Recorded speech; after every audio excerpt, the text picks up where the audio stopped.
Hey everybody, how y'all doing? Daniel Gaines here. Don't mind me, I'm due for a shave and a haircut. Uh, yeah, hopefully this week I get that done, but we'll see. Busy. Just want to come on here and give y'all an update real quick, let you know what's going on. In the next couple days, I will be doing a video. Well, it's going to be a few videos due to how long it's going to take to show everything, cover everything, explain everything, show the statutes and the case law and all that such. But I'm going to be doing a series of videos in which I'm going to expose the municipal prosecutor, Thomas Dugan Jr. I'm going to expose the municipal court judge, Lester Stuckmeyer. I'm going to expose former Jefferson County Municipal Prosecutor Jason Emmons and the supervisor, the main municipal prosecutor for Jefferson County, Jalissa Kunzel, or however her name is said. And with that, I really don't try to be disrespectful. I just really don't know how to say her last name. So that's what I say. But I'm going to expose all of them. I'm going to expose the stuff Dugan is still doing, only now with a new co-conspirator, Judge Tony Manansala. I'm going to be showing you court documents. I'm going to be playing audio recordings of everything. I'm going to show you how both Thomas Dugan Jr. and Tony Manansala have long ago crossed into the realm of criminal conduct, Manansala doing it from the bench, of all things.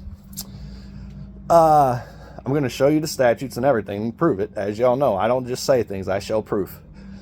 I'm going to show you how both of their attorneys are aware of the misconduct and just keep making excuses for them. And Kevin Smith, the attorney for the judge, he's actually an employee of the Attorney General's office. The Attorney General is the highest law enforcement officer in a state, or this U.S. Attorney General would be the highest law enforcement officer in the country.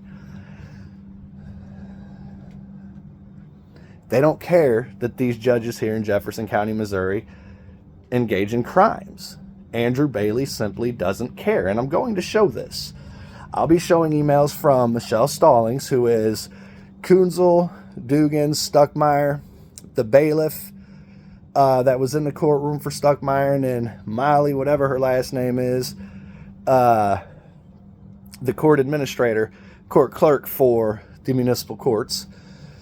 And then I'll also be showing you emails from Kevin Smith, who is the attorney for Tony Manansala. I've also filed an amended petition in the federal lawsuit against Stuckey and Dugan and all of them.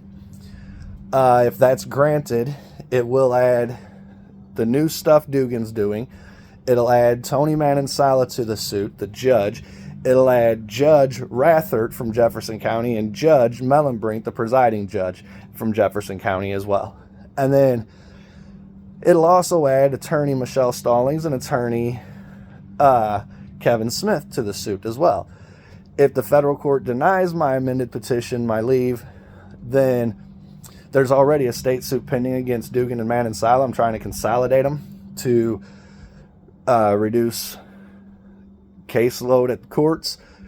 So if not, then the amended petition will just be filed in the state courts, because there is already that suit pending. And since Dugan is engaging in further acts and now new crimes, lawfully and legally speaking, I can have both of those suits going. It's just going to be up to the federal courts if they allow it to be consolidated or not. Which, seeing as it's a furtherance and continuance with part of Dugan, they may not. It's just going to depend. The flash drive with all the recordings and stuff was sent to them yesterday. They should have it today or tomorrow. So hopefully soon we'll know. Now, I'm going to be showing you, like I said, the attorneys' emails, my emails to them.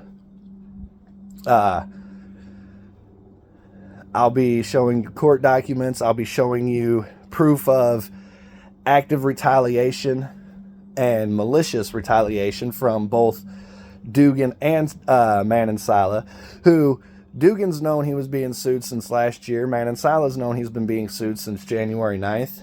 There's case law and a federal statute, 455A, 18 U.S.C. 455A, that requires a judge to recuse under certain circumstances.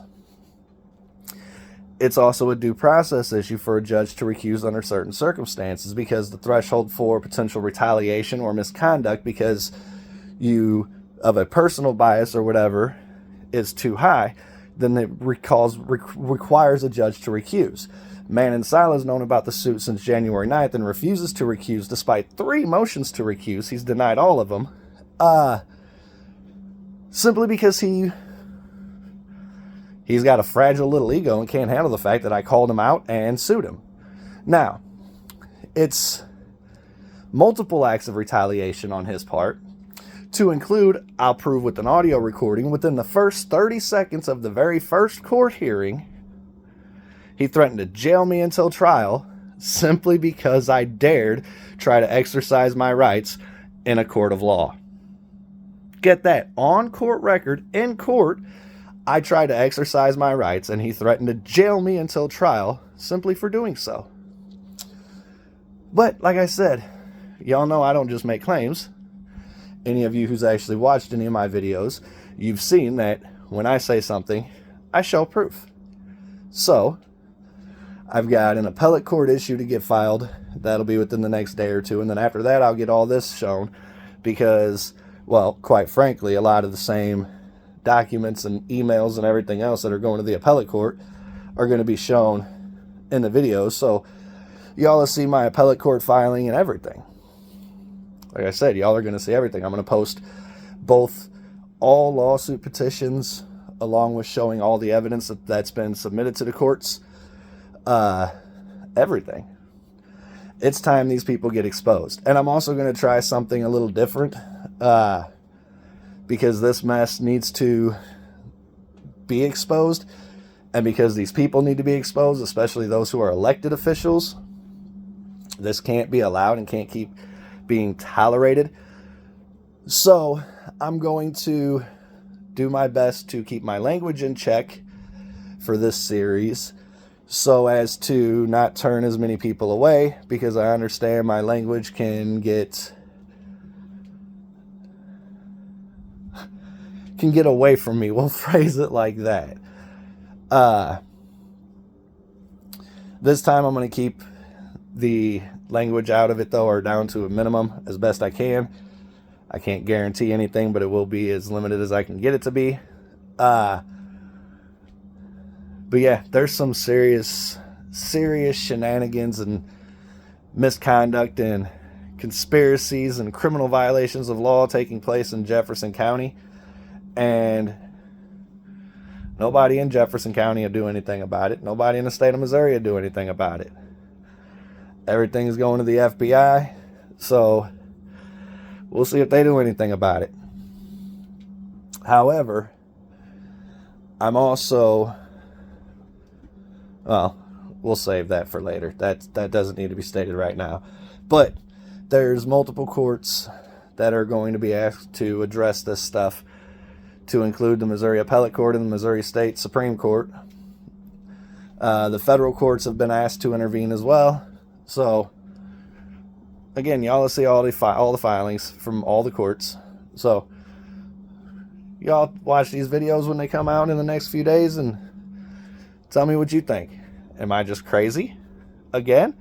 Or is things actually what I say they are, based on the evidence and the words out of these people's very own mouths? I'll let you be the judge on that one. All right. Y'all have a good day. Peace.